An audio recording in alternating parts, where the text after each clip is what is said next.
ನಮಸ್ಕಾರ ಎಲ್ಲರಿಗೂ. ನಾನು ನಿಮ್ಮ ಪ್ರೀತಿಯ ರಾಯಚೂರು ಹುಡುಗಿ. ತಮಗೆಲ್ಲರಿಗೂ ಅಮ್ಮನ ಅಡುಗೆ ಮನೆ ಕಾರ್ಯಕ್ರಮಕ್ಕೆ ಹೃದಯಪೂರ್ವಕ ಸ್ವಾಗತ. ಇವತ್ತಿನ ಸ್ಪೆಷಲ್ ರೆಸಿಪಿ ಏನಪ್ಪಾ ಅಂದರೆ ಸಖತ್ ಟೇಸ್ಟಿಯಾಗಿರುವಂತಹ ಕೊರಿಯಂಡರ್ ರೈಸ್ನ ಯಾವ ರೀತಿ ಮಾಡೋದು ಅಂತ ನೋಡ್ಕೊಂಡು ಬರೋಣ. ಮೊದಲಿಗೆ ಈ ರೈಸ್ನ ಮಾಡಲಿಕ್ಕೆ 1 ಸೂಡಷ್ಟು ಕೊತ್ತಂಬರಿ ಸೊಪ್ಪನ್ನ ತೊಗೊತಾ ಇದ್ದೀನಿ. ಅದನ್ನು ನೀಟಾಗಿ ಬಿಡಿಸ್ಕೊಂಡು ಚಿಕ್ಕ ಚಿಕ್ಕದಾಗೆ ಕಟ್ ಮಾಡಿಕೊಂಡು 1 ರಿಂದ 2 ಬಾರಿ ಸ್ವಚ್ಛವಾಗಿ ತೊಳೆದು ಈ ರೀತಿ ಒಂದು ಮಿಕ್ಸಿ ಜಾರ್ಗೆ ಹಾಕೋಬೇಕು. ಅದಾದಮೇಲೆ ಸ್ವಲ್ಪ ಶುಂಠಿ ಹಾಗೆ 4 ರಿಂದ 5 ಎಸಳು ಬೆಳ್ಳುಳ್ಳಿನ ಹಾಕ್ತಾ ಇದ್ದೀನಿ. ಹಾಗೆ 4 ರಿಂದ 5 ಹಸಿ ಮೆಣಸಿನ್ಕಾಯಿನ ಈ ರೀತಿ 1ರಲ್ಲಿ 2 ಭಾಗಗಳನ್ನಾಗಿ ಕಟ್ ಮಾಡಿಕೊಂಡು ಹಾಕ್ಕೊತಾ ಇದ್ದೀನಿ. ಇದೇ ಹಂತದಲ್ಲಿ ನೀವು ಜೀರಿಗೆ ಕೂಡ ಹಾಕೋಬೋದು, ಬಟ್ ನಾನು ಹಾಕಿಲ್ಲ. ಹಾಗೆ ರುಚಿಗೆ ತಕ್ಕಷ್ಟು ಉಪ್ಪನ್ನು ಹಾಕಿ ಸ್ವಲ್ಪ ನೀರನ್ನು ಹಾಕ್ಕೊಂಡು ನೀಟಾಗಿ ರುಬ್ಕೋಬೇಕು. ನೋಡಿ ಎಷ್ಟು ನುಣ್ಣಗೆ ರುಬ್ಕೊಂಡಿದ್ದೀವಿ ಅಂತ.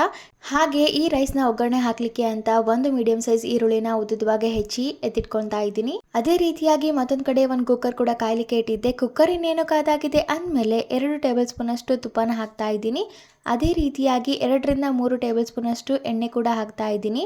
ಎಣ್ಣೆ ತುಪ್ಪ ಇನ್ನೇನು ಕಾದಾಗಿದೆ ಅಂದಮೇಲೆ ಅರ್ಧ ಟೇಬಲ್ ಸ್ಪೂನ್ ಜೀರಿಗೆ, ಅರ್ಧ ಟೇಬಲ್ ಸ್ಪೂನ್ ಸಾಸಿವೆನ ಹಾಕೋಬೇಕು.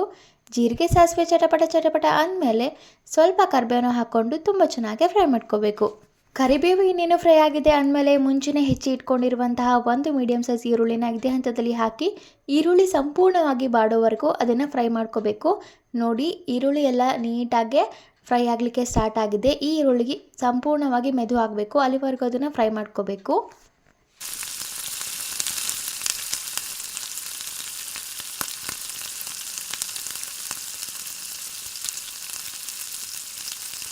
ನೋಡಿ ಆಲ್ರೆಡಿ ಈರುಳ್ಳಿ ಎಲ್ಲ ತುಂಬ ಚೆನ್ನಾಗಿ ಫ್ರೈ ಆಗಿದೆ. ಇದೇ ಹಂತದಲ್ಲಿ ಮುಂಚೆನೇ ರುಬ್ಬಿ ಇಟ್ಕೊಂಡಿರುವಂತಹ ಮಿಶ್ರಣವನ್ನು ಹಾಕ್ಕೊಂಡು ತುಂಬ ಚೆನ್ನಾಗಿ ಫ್ರೈ ಮಾಡ್ಕೋಬೇಕು.